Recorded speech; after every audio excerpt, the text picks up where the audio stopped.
Cafe. At the moment, I am broadcasting from Strumpshaw in Norfolk.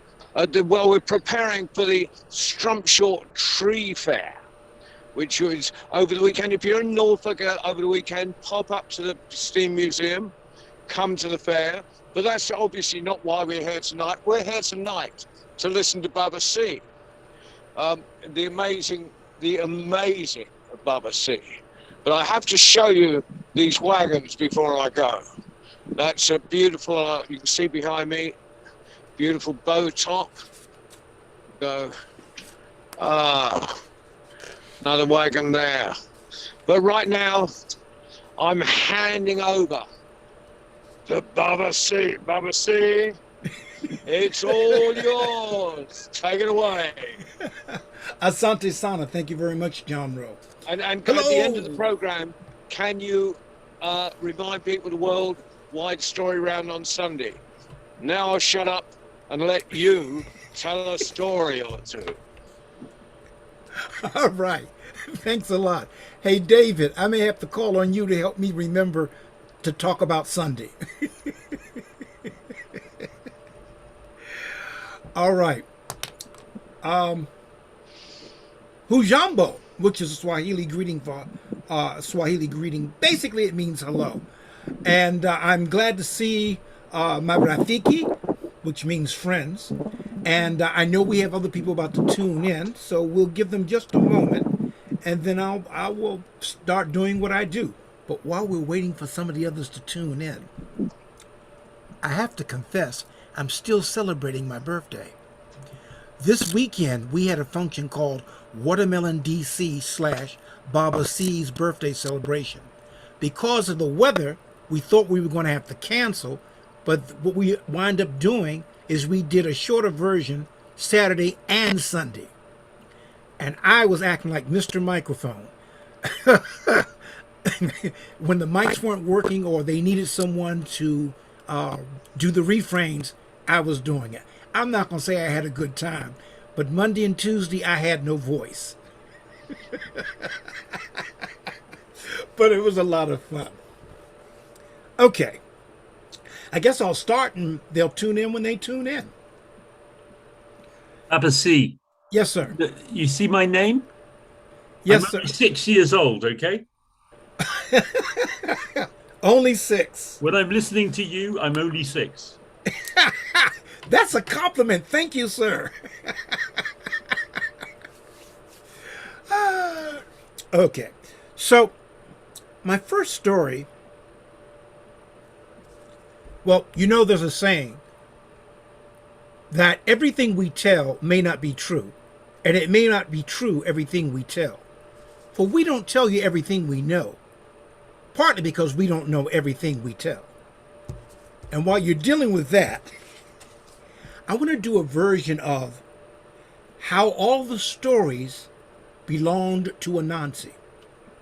Now, this telling of how all the stories belong to Anansi has a mix mash, has a kind of bringing together of how the Yoruba in Ghana would have told it, and how it migrated all over the planet, especially through the Caribbean, the Americas, etc., etc.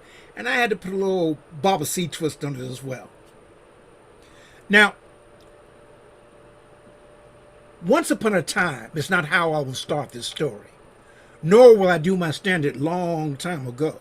However, be aware that when this story was first told, this story was told long before 6-year-old David Heathfield, or all of us combined in age, and those who are listening.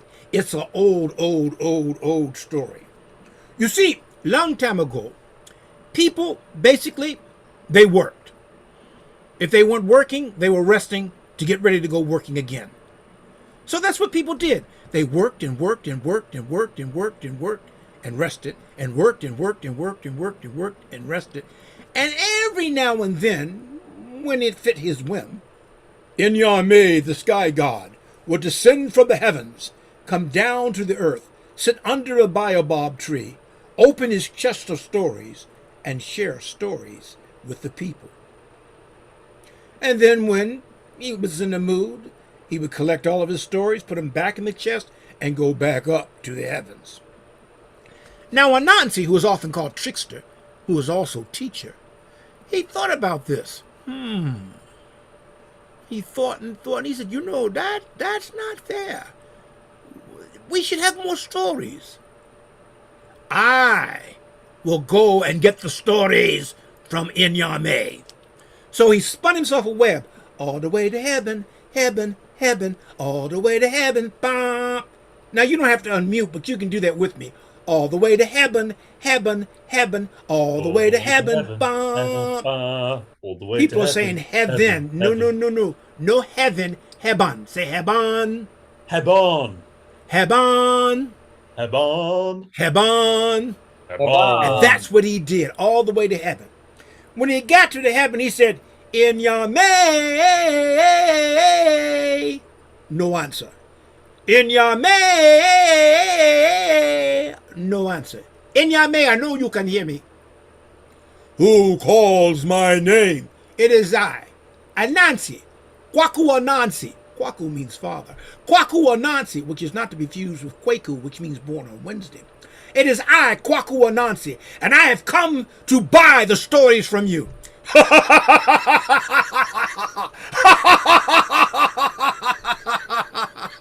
Anansi, Kwaku Anansi. "Better men than you have come. Towns have come to purchase my stories, and none could pay the price. What makes you, a small little man, even though spiders can grow bigger than my hand, a small little man, think you can pay the price? Whatever the price, I will pay it. So, tell me the price. Tell me the price and I will pay it." "Well, you must do some things for me. You must bring me Onini the python, Osebo the leopard, Umboro the hornet with sting like fire, and you must bring me Mwatia, the fairy that no man can see. Do these 4 little things for me and the stories are yours. Now go." And Anansi went back down to the earth. Not the earth, to the earth. And when he got down there, he started thinking and thinking and thinking. Now, in many cultures, there's an adage that says, behind every great man, there is a wise woman. And so was true with Anansi. He went home to talk to his wife, Aso, or as some people say, Asho. He said, "Asho, my wife, my wife, my wife, my wife.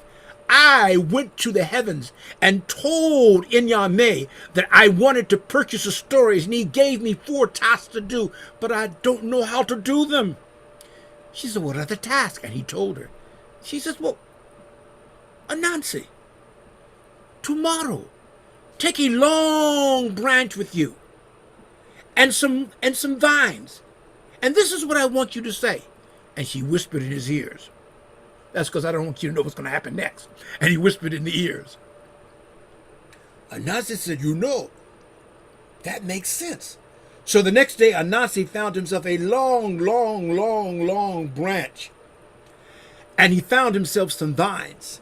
And he went through the woods along the trail where he knew that Unini was hiding in the bush. And he started talking to himself. He says, "It's longer than, is not, is two. He is longer than the branch. Is not, is two. Is not, is two." Python said, "Kwaku Anansi, are you feeling okay?" Yes, I'm feeling okay. It's just that I say you are longer than this branch, and my wife, she says you are not. I say it's two, she says it's not. Oh, well, that should be easy to prove. Let's find out. And so the python lined himself up next to the branch. And Anansi said, no, you got to stretch. But every time the python stretched, his tail would move. Anansi said, hold on. And he took some of the vines and he tied Onini's tail to the bottom of the branch. He said, now come, stretch. And Python stretched and stretched and stretched and stretch. He said, Anansi, I don't know if I can stretch any longer. He said, just a little bit longer, just a little bit longer. And while Python was stretching, Anansi took some more vines and tied his head to the branch. He said, well, what do you know? My wife was right. You're not longer than the branch. Well, now that we've solved that, untie me. Oh, no, my friend. Oh, no. I have plans for you. I'll be back for you later. And with that, Anansi was gone.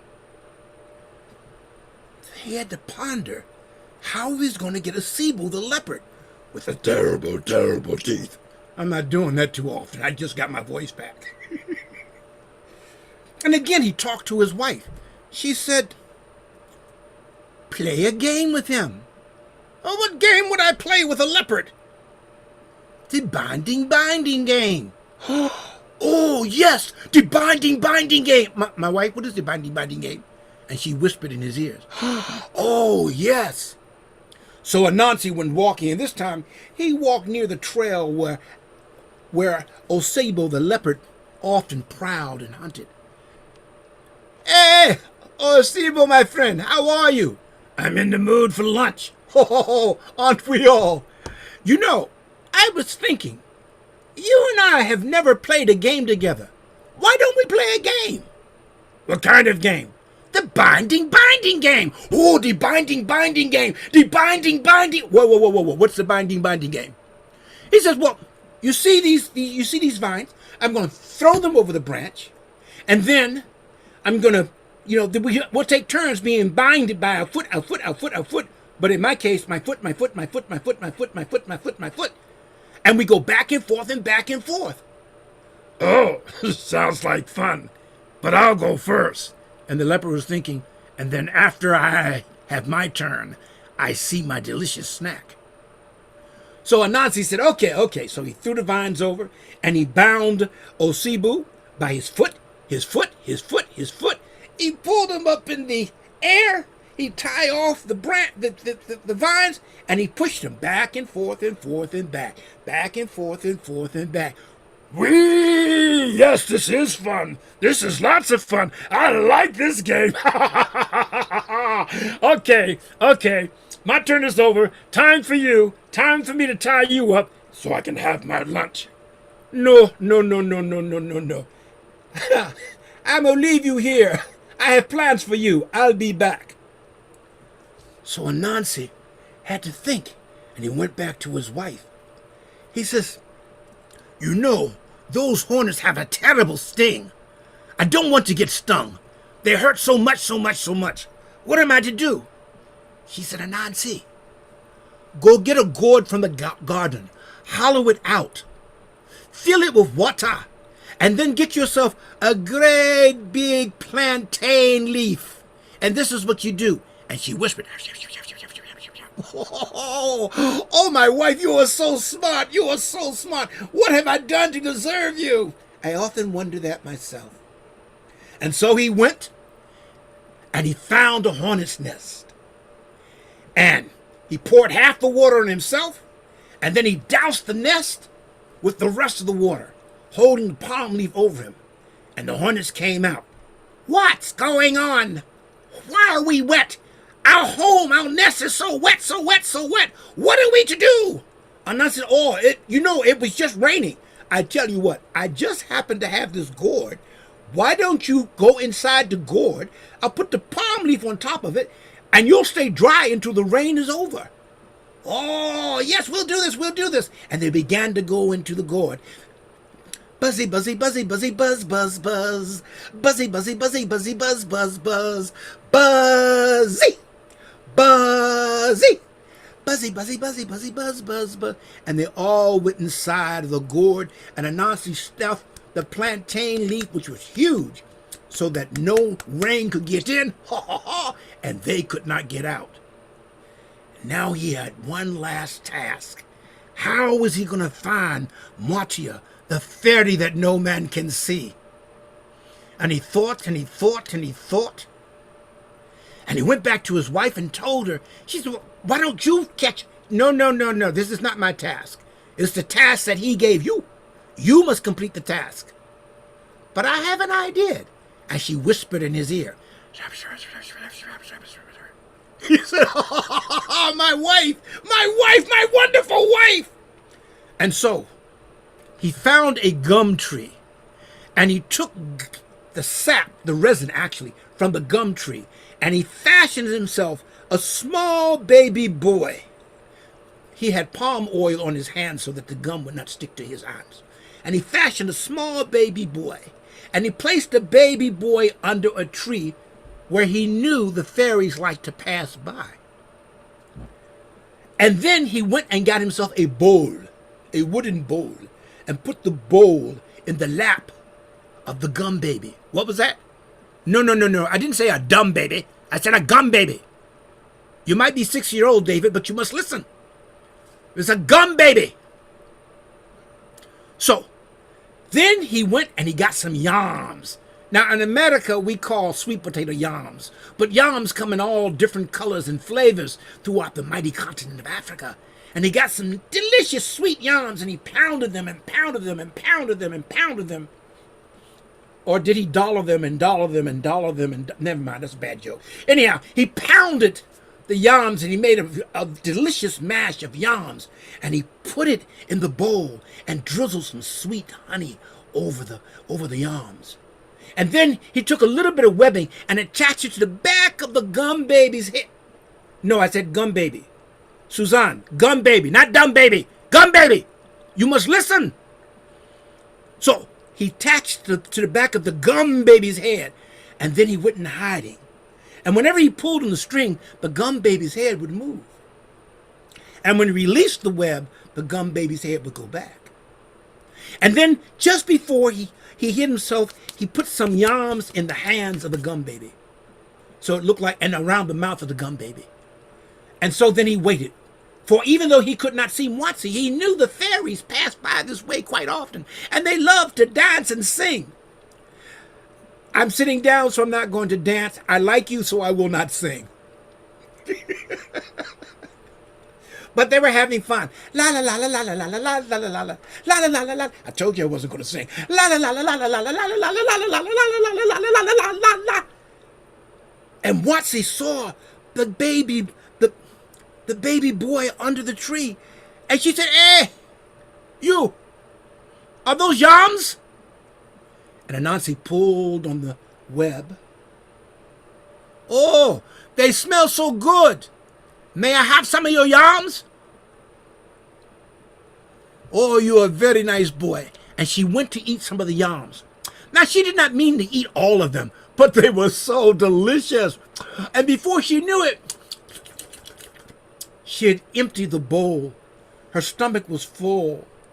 And she apologized and said, "Oh, little baby boy, I did not mean to eat all of your yams. It was so delicious. Do you forgive me?"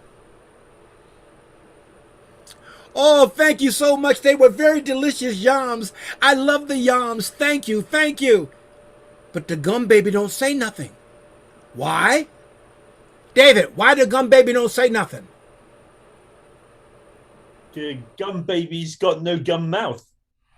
No, he got a gum mouth. He has no gum voice because he's a gum baby. He's not a real baby, and he's not a dumb baby. So she get real mad. She said, "Gum baby, I know you hear me. I am your elder. I spoke to you. You must answer." But the gum baby no say anything. So Suzanne, you know what happened? Some of the other fairies said, "He is being so disrespectful. You should give him such a smack and teach him some manners." And that's what she did. Do not try this at home. She was a paid professional. And she smacked the gum baby. And just like David Heathfield was stuck in his childhood, her hand stuck to the gum baby's face. And she could not get loose. And one of the fairies said, "Smack him again." That's not a very good friend. And she smacked the gum baby again. And now she was stuck to the gum babies, and the gum baby's head's going this way. And they said, "Oh, that gum baby, that baby boy is very disrespectful. You should hit him with your stomach." And she hit him with his stomach. Now she's stuck. She can't get loose. And the gum baby is wiggling and wiggling and wiggling and wiggling. And she can't get loose. She's saying, "Help me, help me." But the fairies are having too good of a time before this debacle began. They said, "Nah, We'll be back for you later. And they went on about their way. La la la la la la la la la la la la la la la la la. That's all the dancing you get from me. And Anansi said, ha ha ha ha ha, I've got you. Now, meanwhile, up in heaven, Inyame was, ha ha ha ha ha ha ha. I will never see Kwaku Anansi again. For what can he do that many men before him have not? Many villages before him have not. Many kingdoms before him have not. He will never be able to pay my price. And just then he heard a voice. You talking about me? Anansi? Yes. What are you doing here? You gave me a task. I've completed the task, and I'm here for the stories. I see no accomplishments. Oh, hold on. And Anansi pulled on his webbing, and up came Onini the python, up came Osebo the leopard, up came Moboro the hornets with sting like fires, and up came Matia the fairy that no man can see. And the hornets were going, is it still raining out there? Let us out! Let us out! Let us out! Buzzy, buzzy, buzzy, buzzy, buzz, buzz, buzz! You're going to get such a sting. Buzzy, buzzy, buzzy, buzzy, buzz, buzz, buzz. Buzzy, buzzy. And Inyame, the sky god, being a sky god, he could see Matia. He said, Matia, how did Anansi capture you? I don't want to talk about it. Just get me loose. I don't want to talk about this at all. The sky god shook his head. He said, I am a sky god of my word. You have completed the task. I will give you the stories. But first, he clapped one, and Onini the python disappeared. He clapped twice, and Osebo the leopard disappeared. He clapped 3 times, and all the hornets disappeared. And then he looked at Matia. He said, you're going to have to tell me this story later. And he clapped 4 times. Was that 4? And she was gone.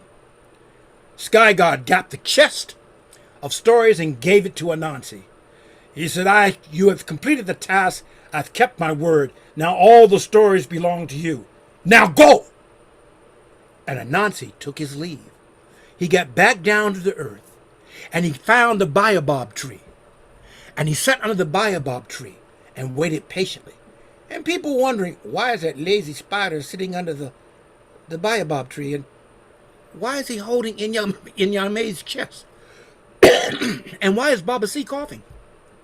And they gathered around to find out why indeed he was sitting under the baobab tree and why he had the chest of Inyame. Then someone said, why do you have the chest of Inyame? It is not his chest. It is my chest now. And I have all the stories. Gather round, gather round. And all the people gathered round. And Anansi opened the chest, and the stories flew out. And the stories were everywhere. And people were having a great time. And the stories were here, and they were there. They were everywhere. And the stories begat other stories. And the stories grew into songs. And the songs invoked dance. And the dance invoked drums. And the drums invoked other instruments. And the stories grew and grew. And they grew throughout the ages, becoming television and movies, becoming raps and hip-hops, becoming opera, becoming rhythm and blues, becoming jazz. Oh, you get the picture. And the stories multiplied and multiplied. Now, Anansi thought about charging all the people, but then he got another idea. You see, there is one thing that a lot of people like more than money, and that's power. And the power to have control of all the stories was something Anansi indeed desired.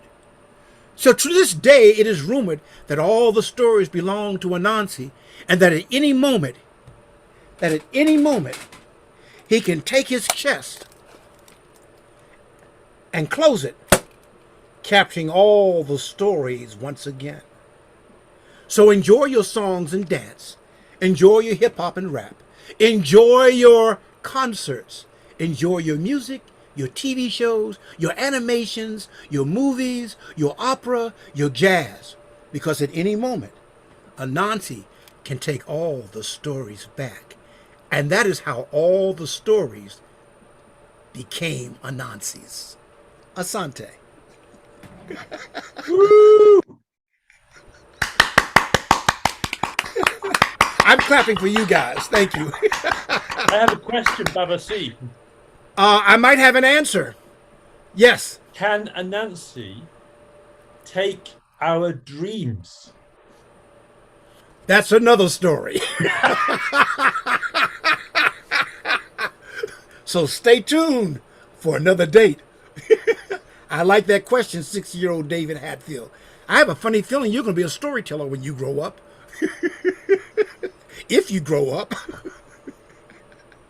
Oh, I see that the Princess Radia and Rahana have joined us. Hey, ladies. Hey, princesses. All right. So that was the story of how all the stories belong to Anansi. Now, I want to tell you another Anansi story, but I have 100 to tell, and I'm debating on which one to tell. Oh, I know. Wisdom. You see, even though Anansi is known as being trickster, he must use his brains to survive. Ouch, don't do that. He must use his brains to survive. You see, he is not strong like the gorilla. And I know some of you are saying that's not the way you say gorilla. But if I see anything that big and ugly coming after me, I gorilla fast to get away from it. He can't fly like the birds. Ew. And he is not swift like the cheetah. Though I don't know why they call him cheetah when he don't cheat. But that's another story. So, one day Anansi had barely escaped with his life once again. And he was tired of this. In fact, he said, I'm tired of this. And he thought, I know. I only have my wits to survive. I'm going to go visit Inyame, the sky god. In fact, he owed me many favors. I'm going to visit him. And so you know what he did. He spun himself a web all the way to heaven, heaven, heaven, all the way to heaven. Bop. And when he got to heaven, he called on Inyame. He called him once, he called him twice, he called him thrice. And finally Inyame said, who calls my name, name, name, name, name, name? It is I, Kwaku Anansi. Oh Lord, how do I get rid of him? He is like a sibling that won't go away. He's like guests who've overstayed their welcome. Ah, Nancy, what can I do for you today, little man? You know, you need to stop calling me little man. You know, you owe me many favors. I won't even count up to say how many. But I want you to do one small, teeny, weeny favor for me, and then you owe me no more. Now, you know, whenever anyone asks you to do a small, teeny, weeny favor, it is anything but a what? Small, teeny, weeny favor. And so Inyame said, what will you have of me? He said, I want all the wisdom in the world because I must use my wits to survive down there. I am not fast like the cheetah. I'm not strong like the gorilla. And I can't fly like those birds. And I don't know why they create those birds in the first place because I mess up all the place.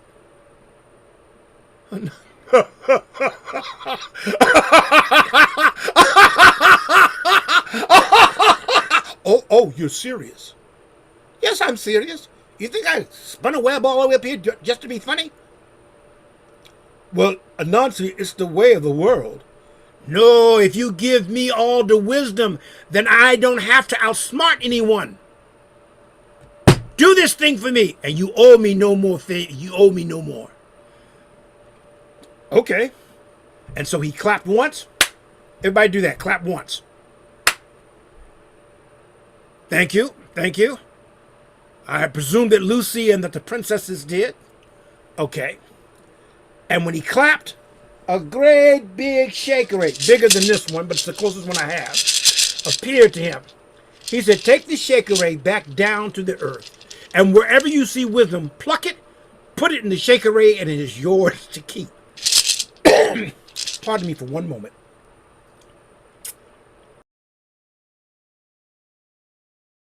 Suzanne, whose last name I can't pronounce. He plucked it and put it in the Shakeret.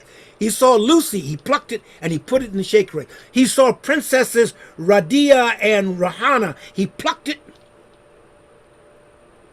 Children have so much wisdom. And put it in the Shakeret.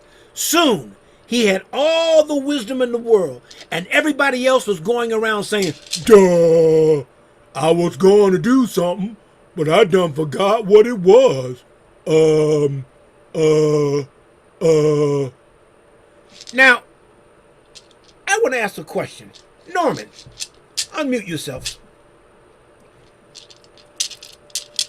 And I may have an answer.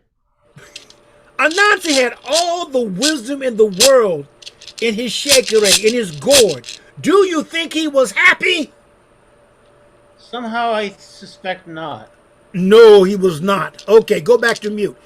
Susan Mac, the other Susan, not Duncanson, unmute and tell me how to pronounce your last name, please. Babasi, it's Mac War, like in fighting. Mac War. Oh, Macwar. Oh, I like that. And since I have you, he has all the wisdom in the world. He is not happy. Do you know why he's not happy? Because he has nobody to share the wisdom with. Oh, no, he don't want to share the wisdom. But that's a good guess. Yeah. I'm going to tell you why. He lazy. He don't want to carry the gourd around. Him lazy. Okay. Yes. Thank you very much. Go back to mute, please. So, Okay. he has this great big Shakeret.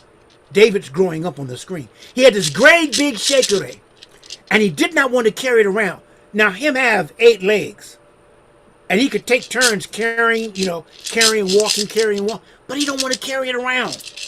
So, he decides to himself, I'm going to find the tallest of tall trees, not the shortest of shorts, not the widest of wides, but the tallest of talls. I shall climb the tree, and I shall secure the gourd, the Shakeret of all the wisdom up there, and no one will find it, and I will be the wisest man in all the world.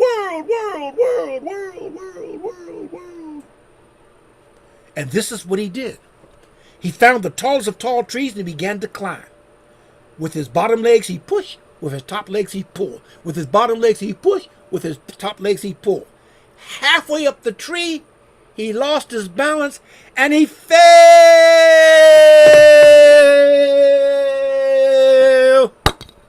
and hit the ground. Well, that was a dud. And hit the ground. Brushed himself off. Some of the wisdom was seeping out. Someone tried to snatch something. That's not your wisdom. Put the wisdom back in the gourd. Held it with his middle legs. Bottom legs he push. Top legs he pull. Bottom legs he push. Top leg he pull.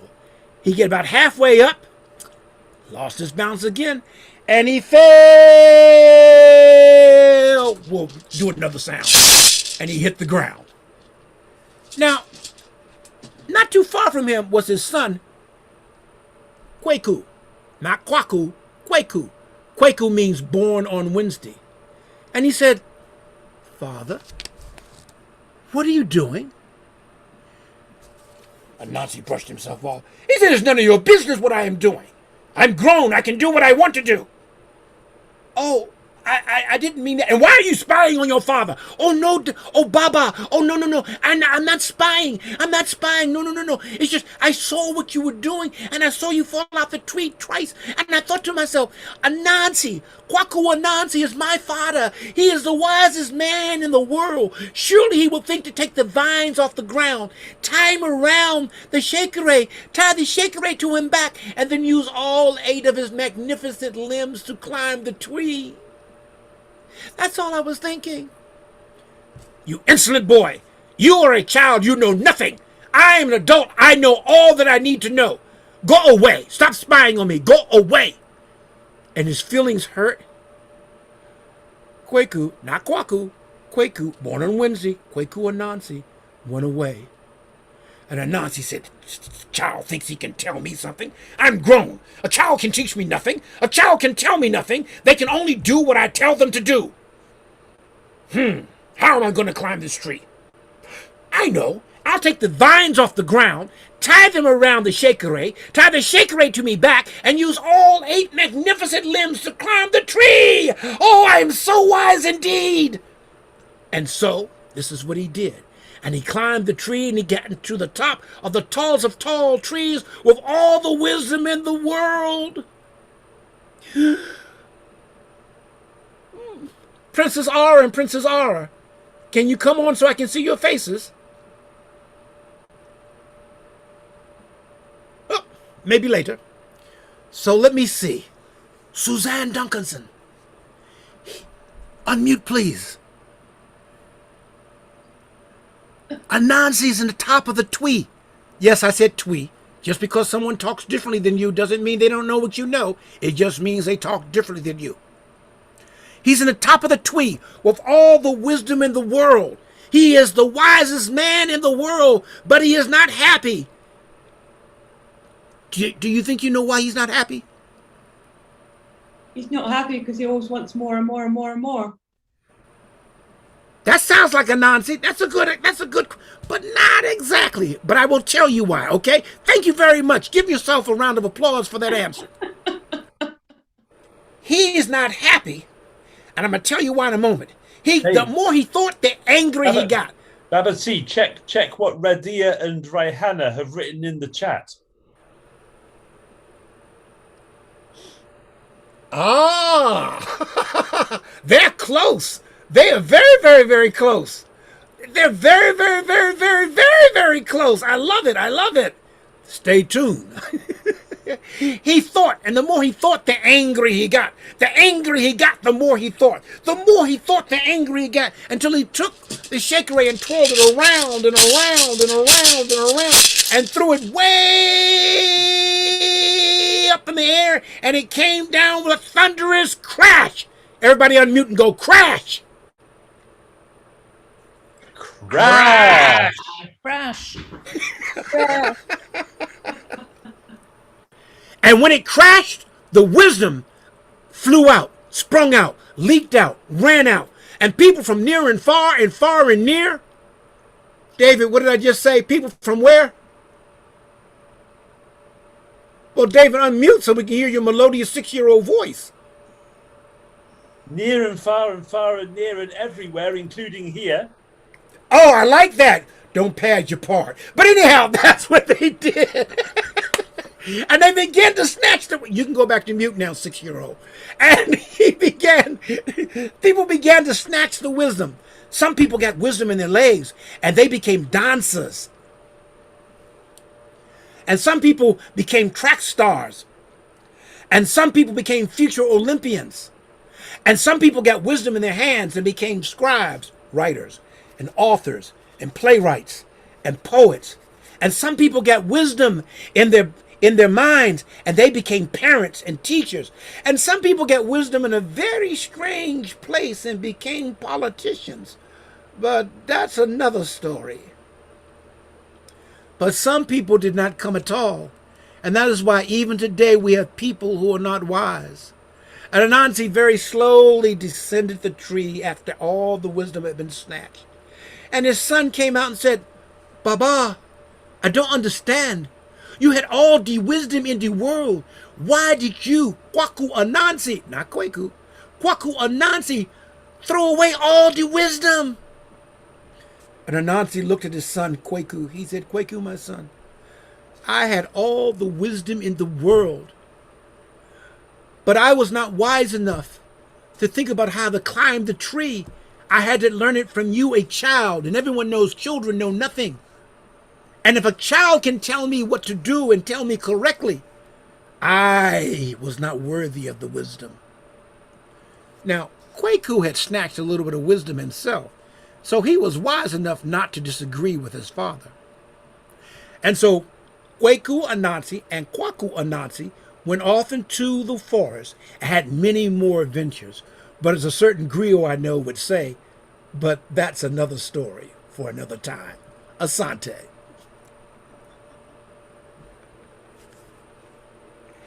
Thank you, thank you, thank you. Now, is that Princess Radia I'm looking at? Oh, and Rahana. Did I get your names right? Yes. All right, all right, all right, all right. Thank you very much. All right. So, I'm going to tell you a story that's a little bit different. It's another Anansi story. This story has a tiger in it. And tigers are not native to Africa. And I think this story got the tiger because during the time of slave trading, there was a period of time when people from the country of India were being abducted and taken to what they used to call the West Indies, which is now referred to as the Caribbean or Caribbean, depending on how you pronounce it. And some of their culture got mixed in with the Anansi stories. Or maybe the story migrated over to India and they substituted the tiger. But in either case, this is a story about, well, it's really not about Anansi, but Anansi plays a part in the story. And this is the way it goes. You see, Anansi and Turtle were very good friends. Even though Turtle was kind of slow, in body, he was very wise in mind. But Anansi and Turtle each had their own gifts. Turtle could swim like no other when he was in water. Anansi had 8 limbs and was very crafty. But there was one thing the two of them could not do, and they shared this desire in common. They wanted to fly. But a flying turtle? A flying spider? No. So they sat and they talked to each other. Anansi said, "You know, Turtle, I wish I could fly like the birds in the sky." Turtle said, "You know, Anansi, I too wish I could fly like the birds in the sky. But I'm a turtle. I have no wings. And you're a spider. You have no wings. What can we do? What can we do?" And Anansi thought, and he thought, and he thought. And one day, some crows happened to be eating nearby. And Anansi said, "Hey, you, the ones with the black feathers, come here." Crows looked. There's you talking to me? Yeah, come here. My friend and I, we want to ask you something. And so they came over. And he said, "My friend Turtle can swim like no other. And I am crafty, but we cannot fly. We want to fly. Can you teach us to fly?" And one of the crows said, "Oh, oh yeah, we can teach you to fly. Sure. Yeah, we can teach you to fly. We'll teach Turtle first." And so each of the crows took a feather, and they took some gum from a nearby gum tree, and they glued the feathers to the turtle until he was covered in feathers.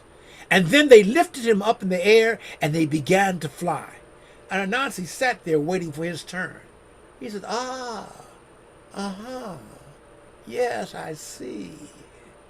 And they flew and they flew and they flew until they came to the fields of Tiger. And Tiger had a field full of corn. And you see, the crows used to go and eat the corn, and they would fly away before Tiger could find them. So, when they got to the field, they all landed, and they took back the feathers from Turtle. And they said, "You know, Turtle, while we're here, you should gather some of this corn off the ground so we can return it to the rightful owner." And they gave him a sack. Turtle said, "Okay." And he began to gather the kernels that had fallen to the ground. And the crows, they had themselves a pate of corn. In fact, you could say they popped the corn. No, that's another story. They ate that corn like there was no other corn to be had. In fact, the way they ate that corn, you couldn't ear of it. See, corn. Anyhow, so just then, one of the servants of Tiger happened to be looking in the fields, and the crows flew away. And they looked around, and they saw Turtle on the ground gathering the broken kernels of corn that fell to the ground. And he said, "Thief, we've caught you!" What? No, no. Oh, no, this is not what it looks like. No. I was just gathering the broken corn off the ground because the crows, what crows? They left me. They said, "Don't you move." And two other servants appeared, and they picked up Turtle and put him in a great big pail, and they took him to Tiger's house. When they got there, they said, "Tiger, we have found the thief who's been eating and stealing your corn." Turtle said, No, it wasn't me, it was the crows." "What crows? I see no crows. I only see you." "But I wasn't stealing corn." "Then what is in the sack?" "Yeah, see what happened was I was gathering the corn." "So you were stealing my corn?" No. You know what? We're having turtle soup tonight. Cook, here's a recipe for turtle soup. But look. Let me sing for you. And I can get all this straight now. And Turtle began to sing. And Turtle had a very beautiful voice. And when he sang, people began to sway. And they began to relax. And then Turtle stopped singing and said, "See? So you should let me go." "No, I'm going to let you go into my belly. I'll be back." And so the cook took the bucket with the turtle in it and began to chop up carrots and other nice vegetables and began to make a nice soup and was getting ready to crack open that turtle, and Turtle started singing again. And the cook began to sway and began to feel good and put down the knife, and Turtle said, "You know, if you take me to the river, I could get you some more things to put in the stew." And he kept on singing. And so the cook, feeling nice, began to walk toward the river. And Turtle said, "Just place me down in the river and I can gather you some very special ingredients to add to the stew." And he kept on singing. And the cook let out the water from the pail, and the turtle went down the bottom of the river and took off.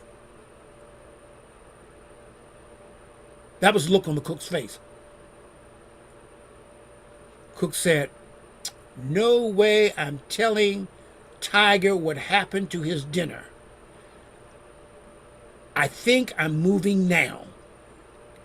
And the cook took off to find another place to live and another place to cook.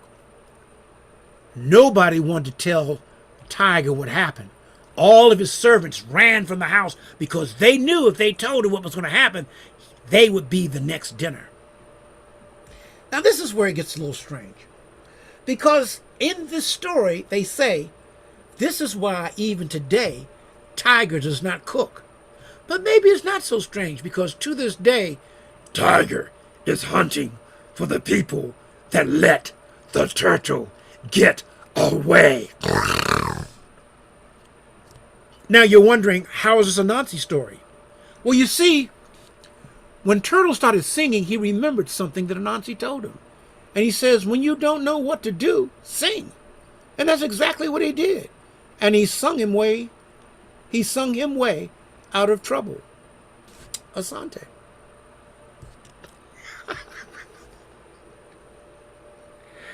I have a few minutes left, and I want to tell a story that is not a Nazi story, but I think you'll find this story very interesting. And if we have some time, I'd like to open up the platform for comments. So in this story, it took place in a country called Ya. And there were 4 kingdoms. The kingdom of Kwasi, the kingdom of Kwasi, Kwaku, Kwando, and Kwabena. Now, all of these kings, they used to visit each other, and people would go from one kingdom to the next, and they were always talking about the kingdom. But the kingdom that got talked about most was the kingdom of Kwabena. Oh, they talked about King Kwabena this, King Kwabena that, Queen Kwabena the other things, and how all of his people, all of his citizens were happy. Now, Kwando didn't like this. He wanted to be the most popular king in the land. He wanted to be the king that everyone spoke about this and about that and the other thing. So he told his advisors, "You will rule over the land while I go visit King Quabana." And so he got his entourage, his cooks, his servants, all those people to travel to the land of King Quando. When they got to King Quando's land, he observed the people. They were happy. They were well fed. They were dressed well. Everyone sang praises of King Quando. And why are they so happy? And so, because he was a king, visiting king, he was invited to a feast, a dinner of dinners. And so they sat down and they were eating. And he noticed that King Quando ate with his left hand. Now, this was very unusual because in many places you do not use your left hand, or you do not shake with your left hand. You do not put your left hand on the table. And we'll talk about that a little bit later. But he ate with his left hand and he talked with his advisors and everyone seemed to be in a good mood. And King Quando said, "Ah, I see. He is left-handed. He eats with his left hand. He shakes with his left hand. That must be what makes all the people in his kingdoms praise him so." And when he went back home, King Quando proclaimed, "From this moment forth, everyone will use their left hand. The left hand shall be used for eating. The left hand shall be used for greeting. The left hand shall be used for writing. So as I say, it will be." His advisors came to him and said, "No, oh, I don't think you want to do this." "You challenge me?" And there was an old man, older than Baba C, Mike, Norman, and David combined. He was old. He said, King Quando, did you ask King Quabana why his people were so happy?" "Ask him why they're happy. It was obvious. He eats with his left hand." That might not be the reason." "You dare challenge me?" I'm just saying, did you talk to him about why he uses his left hand?" "No, there was no need to. His people were happy." King Quando, when King Quabana was just a little boy, he went hunting. He went hunting with his father's huntsmen, and they captured a lion, but not before the lion bit off Quabana's right hand. That's why he uses his left hand. He has no right hand.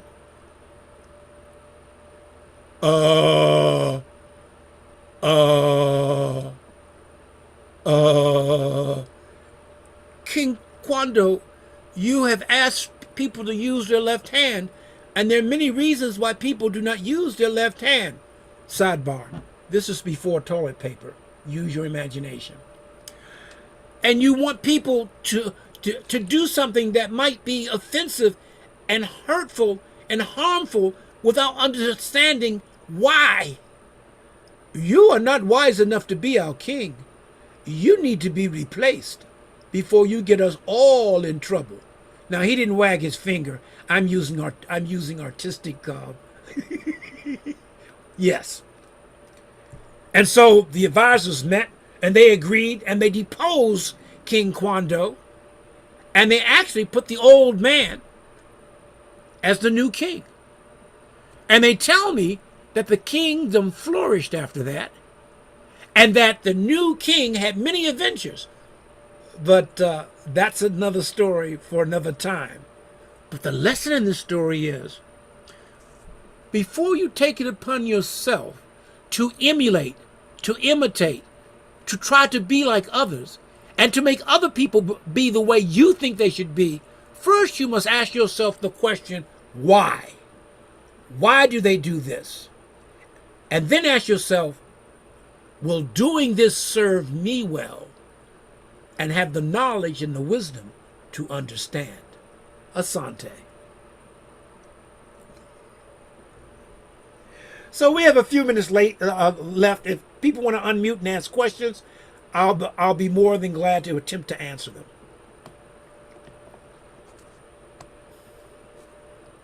Thanks, Baba C. Thanks for the wisdom. I Thank you. want to ask a question. Early on in the session, you talked about Ghana, and I'm not trying to catch you out here, but I thought it wasn't. Was it Yoruba or Ashanti who brought the? Actually, it's the Ashanti. Yeah. That was a test. Thank you.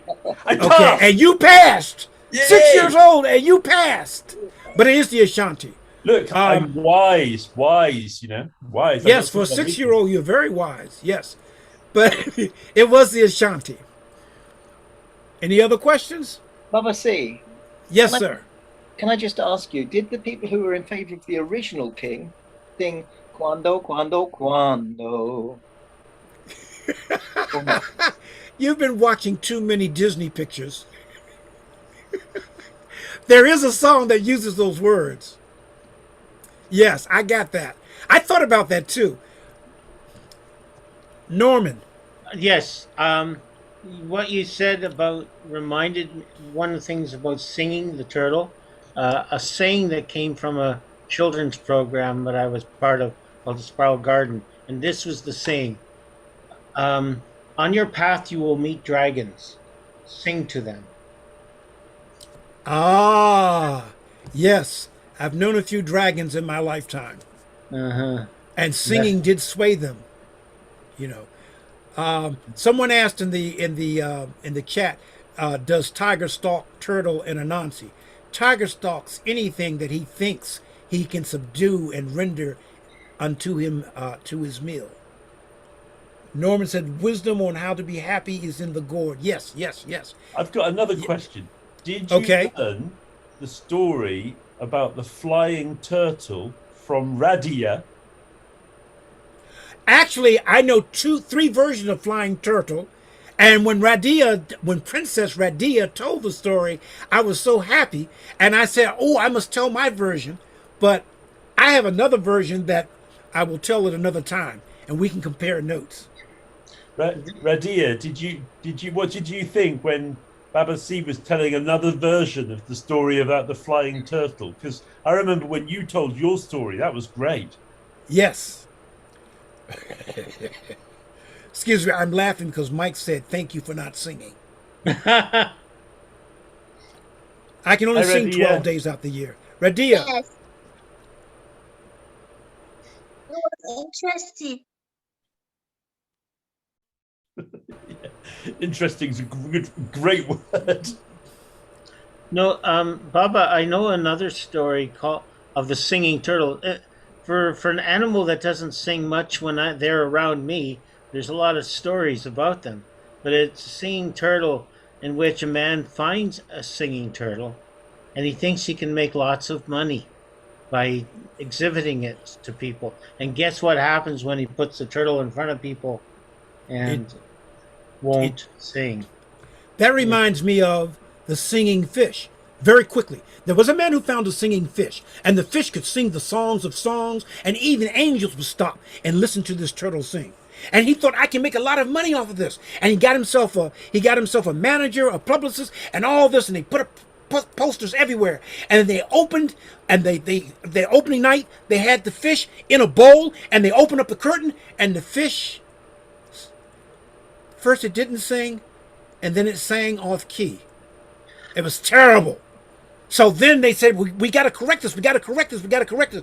So he tried to find people. He found doctors. He found all kinds. He found quacks, not ducks, quacks. He found all kinds of folk. And then finally, in an act of desperation, he got a piano tuner to come in and see if he could tune the fish's voice. And after many, many, many hours, the fish still couldn't sing on tune, which only goes to prove you can tune a piano, but you can't tune a fish. Tuna fish? Tuna. Okay. Yeah, that's why it was quick. I almost got away with not telling a bad pun. Oh, Mike said he should have practiced his scales That's a good one. That's a good one, Mike. Do the princesses have any questions? Does Lucy have any questions? Does anybody have any questions? All right. Well, I hope you enjoyed the stories, and I hope that we learned a thing or two. Baba C. And I'm Baba yes, sir. C, you have noticed Yes, sir. an issue about Sunday and Tuesday. You've noticed something about Sundays and Tuesdays. Okay. You have noticed this to issue about the World Story Round on Sunday, where anyone can come and tell, and about the young people's storytelling on Tuesday, when anyone 18 or younger can come and tell at the World Right. Story Day. John said you must tell everyone. You've just done it, Mike. I know. Thank you, Mike. So, wait a minute. So that everybody knows, Mike, repeat what you just said. Sunday evening, 6 o'clock, it's the World Storytelling Round. Susan McWar has promised to tell a story. Everyone else who's here would be welcome to come and tell a story. Tuesday at 5 o'clock, British time, it's the young tellers storytelling, and the princesses will, I hope, come along and tell a story, and lots of other younger people. David, the 6-year-old thing you're doing, no. No, he has to be 6 chronologically. I can't say the other part, it'd be so terrible. But he's welcome to come and listen, you know. And so I agree and second what Mike said. Mike, I'm curious, why do you have Old Buffoon by your name? Because I'm not 6. I'm an Ah. Well, you know what? Neither is Mike, but don't tell him. You mean David? Yes, see, I just wanted to see if you were listening. Yes. No, I Well, was Mike, think- yes, sir. I was thinking Yes, that no. Old Buffoon was a circus musical instrument. An old buffoon. Oh, yeah. That's right, an old buffoon. You guys have been around me too long. An old buffoon. Oh, that's funny. Princess R and Princess R, that's a very, very, very bad joke. But it's rather... Oh, did you know in some places when they say you're musical, they're not talking about your voice? They're how can I put this politely? If you eat too many beans, you become musical. Oh. Yes. Okay. Princess Rahana got that one. Okay. Well, it's 2:02 my time. Time for me to go to lunch. Ali, comments. You have any comments about the stories today? You're mute. You have to unmute. Thank you, Baba. Thank you for the wisdom. Thank you for sharing the stories with us. And thank you, everyone. Thank you all. Yeah. All right. Asante Sana Lucy, Princesses Radia and Rahana, Lucy McWar, Susan Duncanson, Norman Perrin, and Mike O'Buffoon, and 6-year-old David Heathfield. And of course, Ali, who keeps the magic carpet flying. No. Thank you, everybody. I hope you have a fantastic Friday.